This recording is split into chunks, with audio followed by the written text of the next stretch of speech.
Welcome back to the channel. Don't forget to like, share, and subscribe my channel.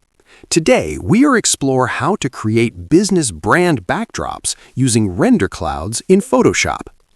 I open Photoshop with a large canvas. I pause because brand backdrops need consistency. I add a new layer and apply render clouds. I adjust brightness slightly.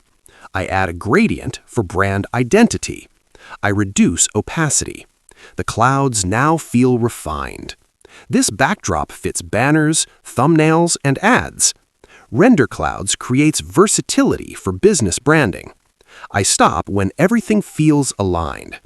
Thank you for watching. Keep practicing and let your creativity speak louder every day.